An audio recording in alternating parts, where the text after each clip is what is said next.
বাংলাদেশের আলোচিত ইসলামী বক্তা ও কুষ্টিয়া ৩ আসনের সংসদ সদস্য মুফতি আমির হামজা সাম্প্রতিক সময়ে একের পর এক বিতর্কে জড়িয়ে পড়েছেন। তার বক্তব্য, রাজনৈতিক আচরণ এবং প্রকাশ্য মন্তব্য সব মিলিয়ে পরিস্থিতি এখন শুধু সামাজিক আলোচনায় সীমাবদ্ধ নেই, আইনি প্রক্রিয়াও শুরু হয়েছে। সর্বশেষ ঘটনায় তার বিরুদ্ধে নতুন একটি মামলা দায়ের হয়েছে এবং আদালত সমন জারি করেছে। সিরাজগঞ্জের আদালতে করা এই মামলার মূল অভিযোগ, তিনি বিদ্যুৎ প্রতিমন্ত্রী ইকবাল হাসান মাহমুদ টুকুকে নাস্তিক ও ইসলাম বিদ্বেষী বলে আখ্যা দিয়েছেন। বাদী পক্ষের দাবি, এটি শুধু ব্যক্তিগত আক্রমণ নয়, বরং মানহানিকর এবং উদ্দেশ্য প্রণোদিত। এর আগে একই অভিযোগে তার বিরুদ্ধে ১০০ কোটি টাকার মানহানির মামলাও হয়েছে। ফলে বিষয়টি এখন স্পষ্টভাবে আইনি পর্যায়ে প্রবেশ করেছে। এই আইনি জটিলতার পাশাপাশি সামাজিক ও রাজনৈতিক বিতর্ক তীব্র হয়েছে তার আরেকটি বক্তব্যকে ঘিরে। একটি ওয়াজ মাহফিলের ভিডিও ভাইরাল হওয়ার পর দেখা যায় তিনি নারী সংসদ সদস্যদের নিয়ে কটাক্ষ করেছেন, যা অনেকের কাছে বডি শেমিং এবং অশালীন বলে বিবেচিত হয়েছে। বক্তব্যে তিনি সংসদে নিজের পাশে বসা নারী সদস্যদের শারীরিক গঠন নিয়ে বিদ্রূপ করেন, যা দ্রুত সামাজিক যোগাযোগ মাধ্যমে ছড়িয়ে পড়ে এবং তীব্র প্রতিক্রিয়া তৈরি করে।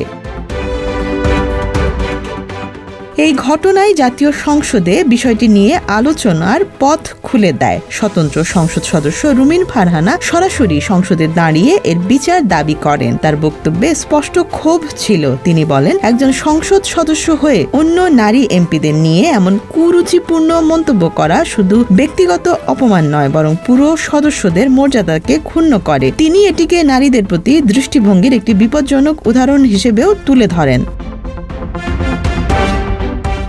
তবে সংসদের ভেতরে এই অভিযোগ তাৎক্ষণিকভাবে বিচারিক পর্যায়ে যায়নি। স্পিকার জানান, সংবাদপত্রে প্রকাশিত তথ্যের ভিত্তিতে পয়েন্ট অফ অর্ডার তোলা সংসদের বিধি অনুযায়ী গ্রহণযোগ্য নয়। অর্থাৎ সংসদীয় প্রক্রিয়ায় বিষয়টি আনুষ্ঠানিক তদন্তে যেতে হলে নির্দিষ্ট নিয়ম অনুসরণ করে আলাদা উদ্যোগ নিতে হবে।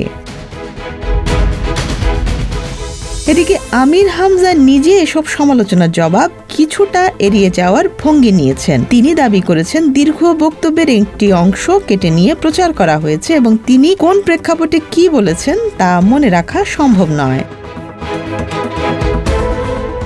আমির হামজার এই অবস্থান সমালোচকদের আরও ক্ষুব্ধ করেছে, কারণ তারা মনে করছেন একজন জননেতার প্রতিটি বক্তব্যের দায় এভাবে এড়িয়ে যাওয়া যায় না।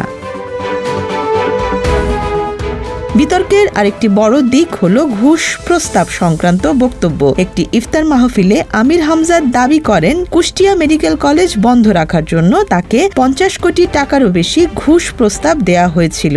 এই বক্তব্য প্রকাশ্যে আসার পর নতুন প্রশ্ন তৈরি হয়। যদি এমন গুরুতর অপরাধের প্রস্তাব সত্যিই দেয়া হয়ে থাকে, তাহলে সংশ্লিষ্ট ব্যক্তিদের নাম প্রকাশ করা বা আইনগত ব্যবস্থা নেওয়া তার দায়িত্ব ছিল কিনা।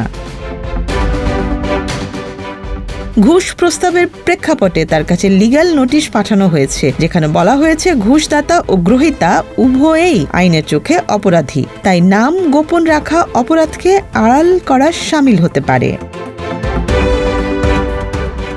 সব মিলিয়ে এখন প্রশ্ন দাঁড়িয়েছে, তার বিরুদ্ধে কি ধরনের বিচার হতে পারে। আইনি দিক থেকে দেখলে কাউকে নাস্তিক বা ইসলাম বিদ্বেষী আখ্যা দিয়ে মানহানি করা হলে ফৌজদারি বা দেওয়ানি আইনে মামলা হতে পারে। ইতোমধ্যে যেহেতু মানহানির মামলা হয়েছে, আদালত প্রাঙ্গণ ও সাক্ষ্যের ভিত্তিতে সিদ্ধান্ত নেবে তার বক্তব্য ব্যক্তি স্বাধীনতার মধ্যে পড়ে নাকি এটি ইচ্ছাকৃত মানহানি।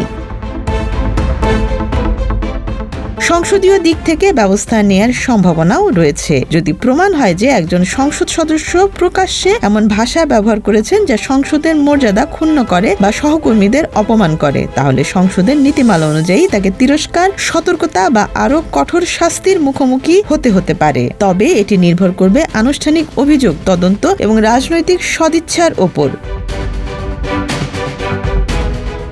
সবশেষে বলা যায়, আমির হামজার ক্ষেত্রে বিতর্ক এখন বিচ্ছিন্ন ঘটনা নয়, বরং ধারাবাহিকভাবে জমে ওঠা একটি প্রবণতা। তার জনপ্রিয়তা যেমন তাকে আলোচনায় রেখেছে, তেমনি তার প্রতিটি বক্তব্য এখন আইনি, রাজনৈতিক ও সামাজিকভাবে আরও বেশি গুরুত্ব নিয়ে বিচার করা হচ্ছে।